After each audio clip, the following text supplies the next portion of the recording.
देखिए, आपकी पॉलिटिक्स में आने की कहानी भी दिलचस्प कहानी है, उस पर भी मैं आऊँगी। लेकिन जैसा आपने बताया कि घर से ही शुरुआत हो जाती है भेदभाव की, जिसे शायद हम महसूस भी नहीं कर पाते हैं। वो ऐसा डेली लाइफ में इंक्लूड हो जाता है कि हमें पता नहीं चलता कि हमारे साथ कोई भेदभाव हो रहा है। आपके बारे में जब मैं पढ़ रही थी, तो एक वेल बीइंग परिवार से आप आती हैं, एक अच्छे परिवार की आप बहू हैं। उसके बावजूद आपने शुरुआत की एक नौकरी के साथ, और आपकी तनख्वाह, अगर मैं गलत नहीं हूँ, तो 1200 रुपए आपकी तनख्वाह हुआ करती थी। ज़रूरत क्यों पड़ी हरसिमरत कौर जी को कि वो नौकरी करें जाकर?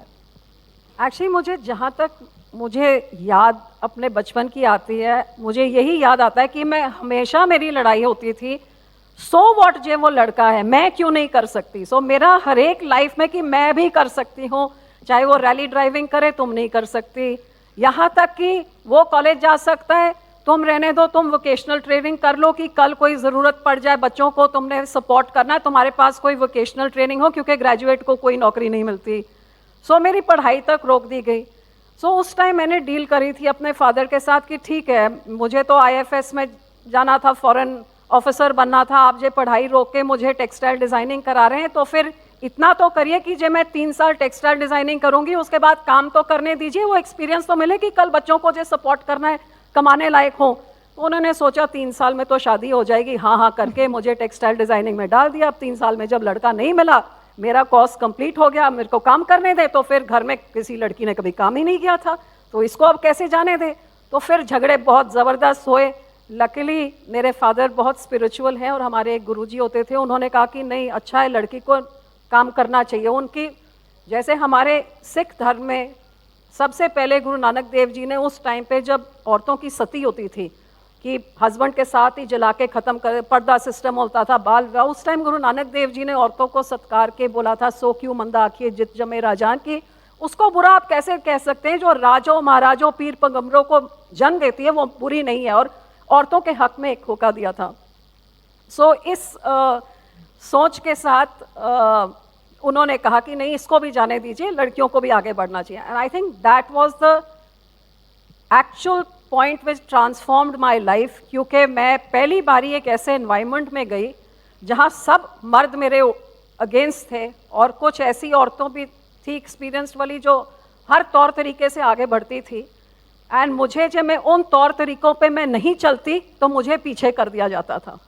And that was an amazing learning experience where you had to find the strength within yourself not to buckle under the men folk, live according to what your, आपके जो अपने असूलों थे, आप अपने असूलों पे पक्के रहिए, आगे बढ़ने के लिए कॉम्प्रोमाइज ना करिए।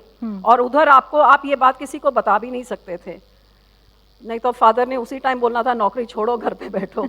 लेकिन इसके बावजूद लड़के आगे बढ़ना। और नहीं, वो लड़ाई आपने लड़ी कैसे? बहुत सारी ऐसी महिलाएं हैं, बहुत सारी ऐसी लड़कियां हैं कि घर में लड़ाई लड़के नौकरी करने चले गए, लेकिन नौकरी में सब कुछ ठीक नहीं चल रहा है, पीछे कर दिया जा रहा है किसी ना किसी वजह से, तो मन थोड़ा खराब हो जाता है। बहुत सारी लड़कियां नौकरी छोड़ देती हैं। मोटिवेशन कहाँ से आया कि नहीं, मैंने ये करना है और करके दिखाना है? एक्चुअली ऊपर वाला भी बेअंत होता है। आई वॉज लकी क्योंकि मैंने टेक्सटाइल डिज़ाइनिंग करी थी और मैंने बाइंग हाउस में मेरी पहली नौकरी थी as a merchandiser. So merchandising का काम था, डिज़ाइनिंग किसी और का था। तो जब मुझे पीछे करने के लिए कि इसके तो बिक ही नहीं रहा है, इसकी मर्चेंडाइजिंग के स्टेटिस्टिक्स कम आ गए, तो because I was a designer, जब मैं इंटरेक्ट करती थी बायर्स के साथ, मैं समझ सकती थी उनको क्या चाहिए, और मैं स्केच करके अपनी डिज़ाइनिंग भी करने लग गई। और एकदम से मेरे डिज़ाइंस के ऊपर ऑर्डर्स बहुत सारे आने लग गए। तो ऊपर बॉस को तो दिखा कि किसके डिज़ाइंस पे आ रहे हैं। सो ये भगवान की कृपा थी कि मेरे पास, अब वो मेरे फादर ने जो मुझे वोकेशनल ट्रेनिंग दिलवाई थी उसका कुछ फ़ायदा आ गया, and that is how I manage to move ahead.